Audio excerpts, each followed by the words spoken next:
Salam dan bahagia para pejuang PPG Piloting, semoga selalu dalam keadaan sehat dan bersemangat untuk menyelesaikan tugas-tugas PPG.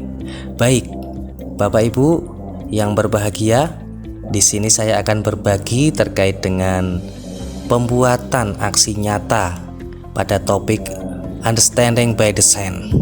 Nah, yang pertama, ketika Bapak Ibu sudah menyelesaikan video dan tugas-tugas di platform Merdeka Mengajar, di akhir tugas tersebut yaitu adalah upload aksi nyata.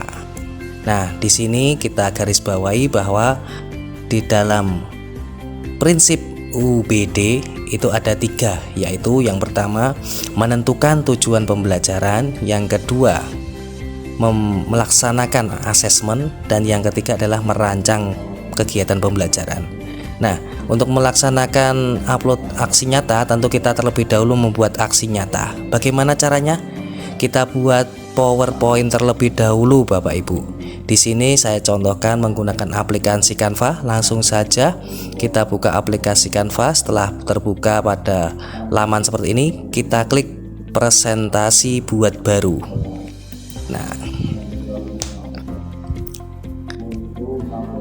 setelah muncul laman seperti ini, Bapak Ibu sekalian akan diminta untuk memilih template sesuai yang diinginkan. Di sini saya contohkan satu saja. Klik template, kemudian klik terapkan seluruh halaman.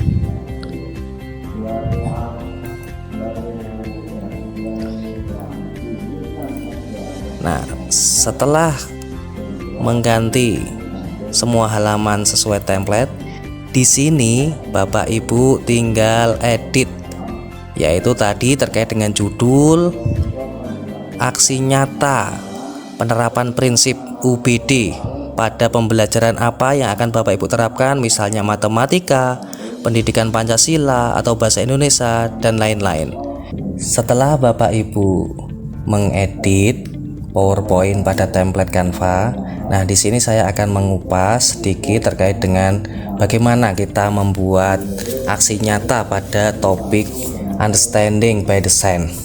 Nah, yang pertama Bapak Ibu, ini covernya disusun oleh, kemudian foto diri, kemudian di sini ada identitas di sini.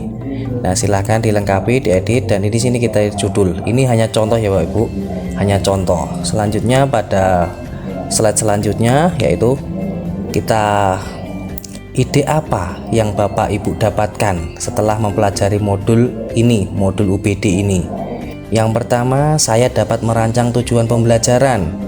Kedua, saya dapat melaksanakan asesmen sebagai dasar menentukan rancangan pembelajaran.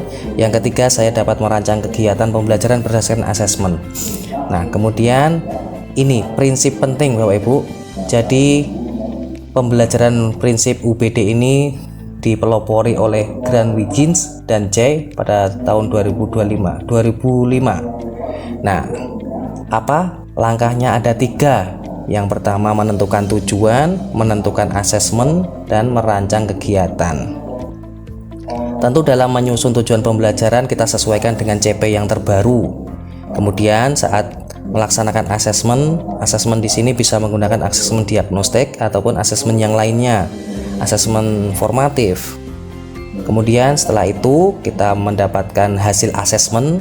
Nah, ini yang kita jadikan dasar untuk merancang kegiatan pembelajaran sesuai dengan asesmen, hasil asesmen tadi. Di sini kami contohkan yaitu terkait dengan materi pendidikan Pancasila. Langsung saja pada langkah yang pertama, menyusun tujuan pembelajaran. Kalau kita lihat capaian pembelajaran pada pendidikan Pancasila di fase A berbunyi, peserta didik mengenal aturan di lingkungan keluarga, menceritakan contoh sikap mematuhi aturan di lingkungan keluarga, dan menunjukkan perilaku mematuhi aturan di lingkungan keluarga. Di sini Bapak Ibu, CP terbaru bisa dilihat di PMM ada, kemudian atau di internet ya. Kemudian tujuan pembelajarannya apa? Tujuan pembelajaran ini bisa kita buat sendiri Bapak Ibu. Yang penting harus sesuai dengan capaian pembelajaran.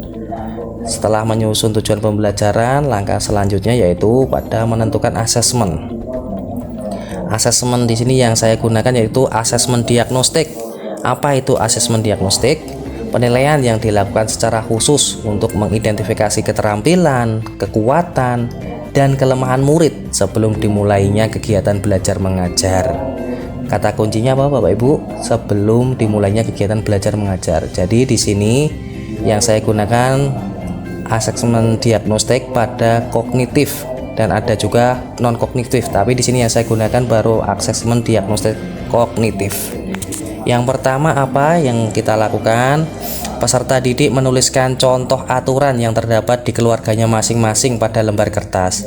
Nah, tentu ini di kelas bawah anak-anak sudah kita arahkan untuk menulis apa contoh aturan yang ada di rumah kalian anak-anak. Kemudian kertas tersebut dikumpulkan.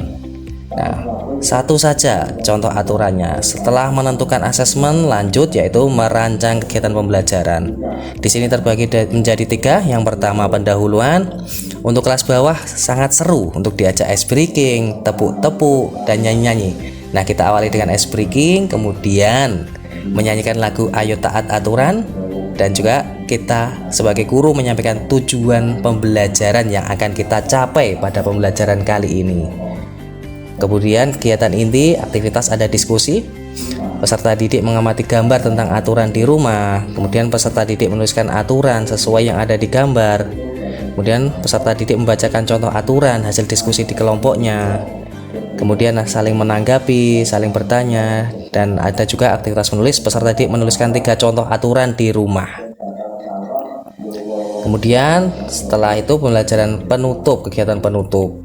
Nah, di sini peserta didik bersama guru menyimpulkan apa itu aturan di rumah, kemudian jenis-jenis aturan di rumah, dan yang paling penting Bapak Ibu yaitu melakukan refleksi, bisa secara lisan, bagaimana kegiatan belajar hari ini anak-anak, kemudian materi apa yang belum dipahami, kemudian setelah itu kita tutup dengan berdoa. Jadi garis besar pada prinsip understanding by design ada 3. Yang pertama menyusun tujuan pembelajaran, yang kedua melaksanakan asesmen, yang ketiga merancang kegiatan pembelajaran. Nah, kemudian dilengkapi dengan dokumentasi. Ini Bapak Ibu bisa mengupload foto kegiatan saat melaksanakan kegiatan mengajar. Kemudian di refleksi ini hanya contoh. Misal refleksi dari guru saat melaksanakan aksi nyata atau mengajar. Oh, ada 4 peserta didik yang belum bisa menyebutkan aturan di keluarga. Ini by data. Oh, tadi saya mengalami kendala saat menerapkan metode diskusi. Nah, follow up-nya apa? Ini menyusun rencana. Strategi selanjutnya yaitu saya akan menerapkan metode bermain peran.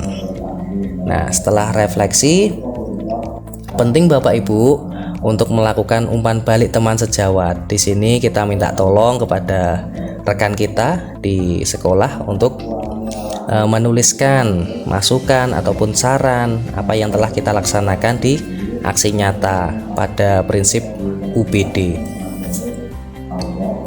Jangan lupa hasil tulisan masukan dari teman kita difoto dan diupload di sini, dilampirkan. Nah, sekian, terima kasih. Selamat mencoba Bapak Ibu, semoga dimudahkan dalam menyelesaikan tugas PPG. Semoga sukses, salam dan bahagia.